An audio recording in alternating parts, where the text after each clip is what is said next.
नमस्कार दोस्तों, मैं चेतन यादव स्वागत करता हूं आप सभी का कन्हैया ऑर्गेनिक्स के यूट्यूब चैनल पर। आज जो हमारा खेत में काम हो रहा है वो हम वर्मी कंपोस्ट अपने खेत में डाल रहे हैं। बिजाई से पहले जो हम डालते हैं बेसल डोज के रूप में देते हैं, तो वो आज काम चल रहा है हमारे खेत में। इधर ये वर्मी कंपोस्ट का हमने ट्रैक्टर में भर के ट्रॉली में ला के और यहाँ हमने अपने ढेर लगा चुके हैं।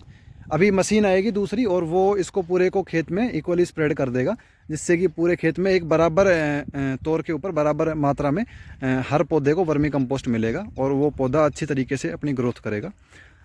होता क्या है कि हमें ज़मीन में कार्बन इंक्रीज़ करना होता है किसी भी तरीके से, तो उसके लिए 3-4 तरीके हैं। एक तो हम ग्रीन मैन्योरिंग, जैसे कि हमने ढांचा बो दिया या कोई भी ऐसे फसल बो दी जिसके जैसे पल्सीज हो गई, दालों में मूंग की दाल हो गई, उसका खाद बहुत अच्छा लगता है। एक ढेंचा होता है, उसका खाद बहुत अच्छा लगता है। और वैसे भी ग्रीन मैन्योरिंग के बहुत से ऑप्शंस हैं, लेकिन उसमें इतना कार्बन इंक्रीज़ नहीं होता।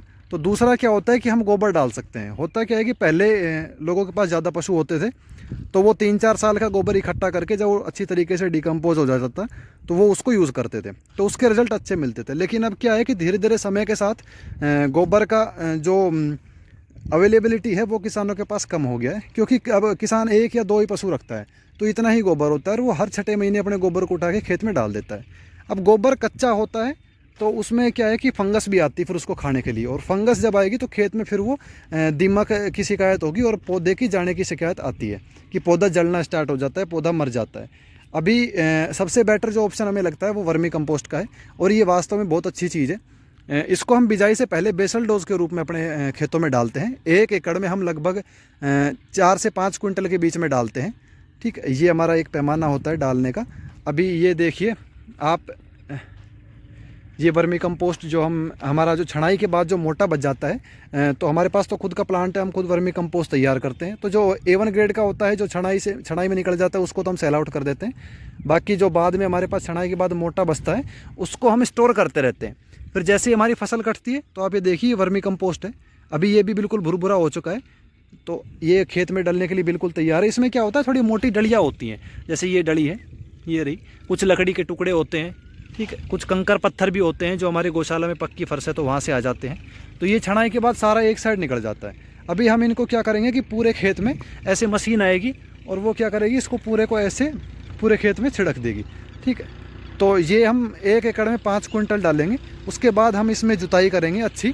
ठीक है, अच्छी जुताई करने के बाद फिर हम इसमें पानी लगा के अपनी पड़ेव करके और फिर इसमें हम अपनी बिजाई कर देंगे। तो जो नमी होगी ज़मीन में उसमें बैक्टीरिया काउंट भी बढ़ेगा और हमारा कार्बन बहुत ज़्यादा इंक्रीज़ होता है। अभी मैं आपको बताऊं, 1.5 साल पहले जब हमने वर्मी कंपोस्ट स्टार्ट किया था तो उससे पहले हम कोई भी कार्बन इंक्रीज़ करने के लिए कुछ भी नहीं करते थे, सिर्फ DAP यूरिया डाला और फसल ले ली। ठीक है, तो उससे हमारी जो कार्बन था वो 0.2% चला गया था। ठीक है, 0.2 आप समझ सकते हो कि बहुत ही लो, मतलब एक तरीके से इनफर्टाइल लैंड हो गई या बंजर ज़मीन जिसको बोल देते हैं।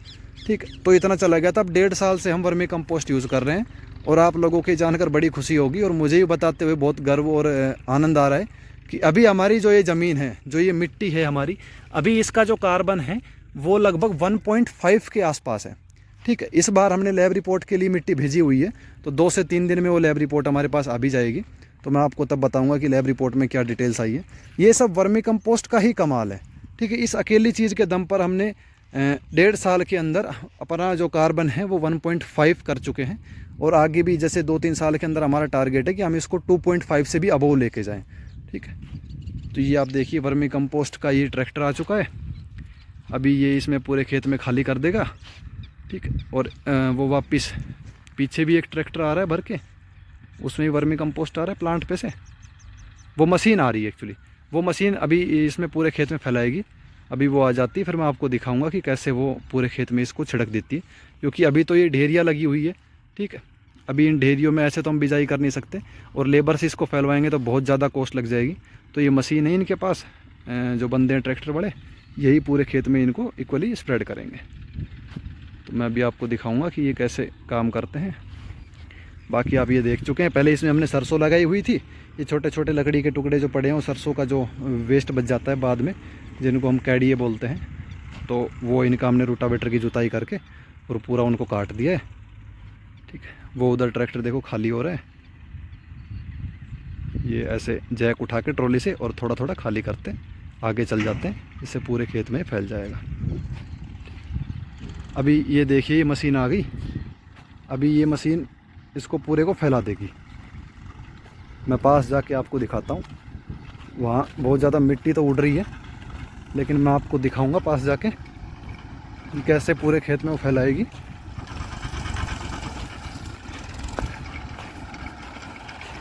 अब ये देखिए, ये इसमें नीचे पंखा लगा हुआ है, ये चलता है पीटीओ से, और ये पूरे खेत में इसको ये स्प्रेड हो गया। ये आप देखिए कैसे पूरे खेत में। ये हमारे ड्राइवर भाई जो हमारे लिए इतनी मेहनत कर रहे हैं।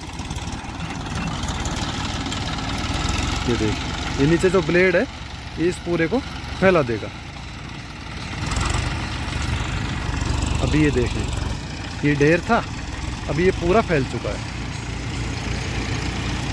इससे बहुत बढ़िया खाद फैलता है और ज़्यादा मेहनत करने की ज़रूरत नहीं होती और सस्ते में ही काम हमारा हो जाता है।